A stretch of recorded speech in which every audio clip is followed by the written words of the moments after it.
Today is April the 1st. Can I be a secret Christian? Let's find out together as we study Joseph of Arimathea in Mark 15.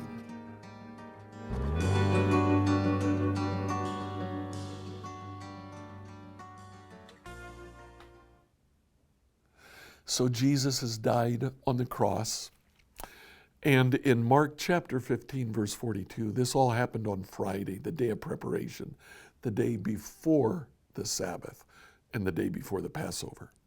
As evening approached, Joseph of Arimathea took a risk and went to Pilate and asked for Jesus' body. Joseph was an honored member of the high council. He was waiting for the kingdom of God to come. Pilate couldn't believe that Jesus was already dead. So he called for the Roman officer and asked if he had died yet. The officer confirmed that Jesus was dead. So Pilate told Joseph he could have the body. Joseph bought a long sheet of linen cloth, then he took Jesus' body down from the cross, wrapped it in the cloth, and laid it in a tomb that had been carved out of the rock. Then he rolled a stone in front of the entrance. Mary Magdalene and Mary, the mother of Joseph, saw where Jesus' body was laid. Now, in this passage, we discover Jesus' burial. Jesus died at about 3 o'clock, very shortly after his death. Joseph of Arimathea goes to Pilate. Apparently, he knew Pilate, and he asked for Jesus' body. Pilate agreed, and Joseph proceeded to bury the body. This would have now been about 4 o'clock, probably, by the time Jesus was taken down from the cross. He had 2 hours to bury Jesus' body before the day of preparation came, before the Passover actually began at 6 p.m. It is possible, even perhaps probable, that Joseph said, this year I'm not going to worry about the Passover. This year I'm going to take whatever time I need to venerate Jesus' body, to prepare it for burial and to bury it. Now, in the other gospel writers, we see more about Joseph of Arimathea. In Matthew chapter 27, verse 57, we read these words. As evening approached, Joseph, a rich man from Arimathea, who'd become a follower of Jesus, went to Pilate and asked for Jesus' body. Pilate issued an order to release it to him. Matthew adds that Joseph was quite wealthy. Now, this probably is important to Matthew because of what Isaiah says. Isaiah chapter 53, which Matthew already uses to refer to Jesus. Chapter 53, verse 9 says, he had done no wrong. He never deceived anyone, but he was buried like a criminal. He was put in a rich man's grave. Isaiah is very specific. He's put in a rich man's grave. Matthew is very specific in saying Joseph of Arimathea was a rich man, and he buried Jesus in his grave. In the book of Luke, chapter 23, starting in verse 50, we read these words. Now there was a good and righteous man named Joseph. He was a member of the Jewish high council, but he had not agreed with the decision and actions of the other religious leaders. He was from the town of Arimathea in Judea, and he was waiting for the kingdom of God to come. Luke adds that Joseph voted against the vote to have Jesus put to death. And then finally, in the book of John, we get the fullest description yet. John chapter 19, verse 38.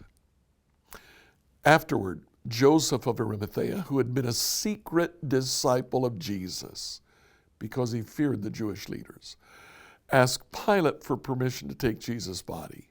When Pilate gave permission, Joseph came and took the body away. With him came Nicodemus, the man who had come to Jesus at night. He brought about 75 pounds of perfumed ointment made from myrrh and aloes, and following Jewish burial custom, they wrapped Jesus' body with the spices in long sheets of linen cross. Much more detail here in the burial. The other three gospel writers appear to tell us that they put Jesus' body in a cloth, a shroud, and carried him to the tomb and laid him in the tomb. The women followed, saw him laid in the tomb. They left, and they began to prepare the ointments for Jesus' burial.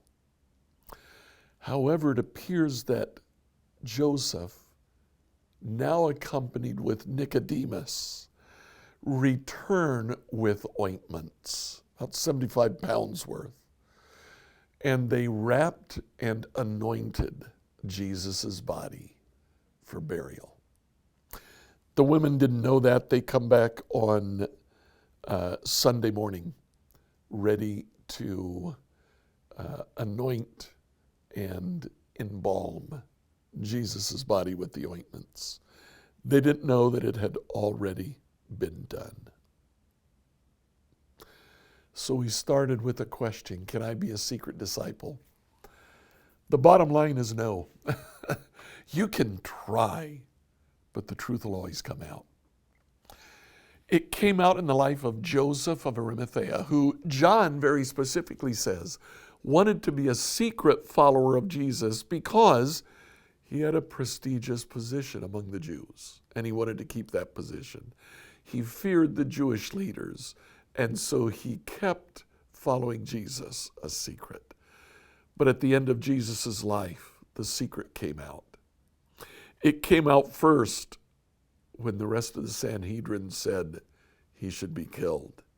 And Nicodemus, in front of Jesus before the Sanhedrin, said, "No, I don't believe that when Jesus says, 'I am the Son of God,' I don't believe that's blasphemy." That's a very, very bold statement.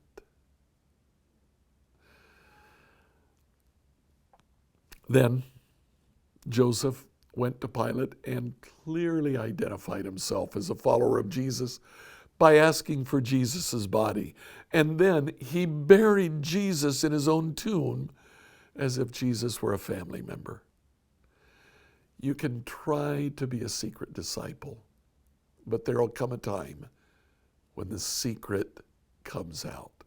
There are just too many changes, too many things that are different between followers of Jesus and the rest of the world.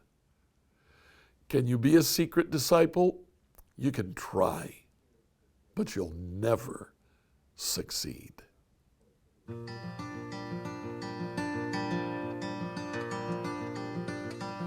I encourage you to like and subscribe to this podcast on whatever platform you use to listen to it.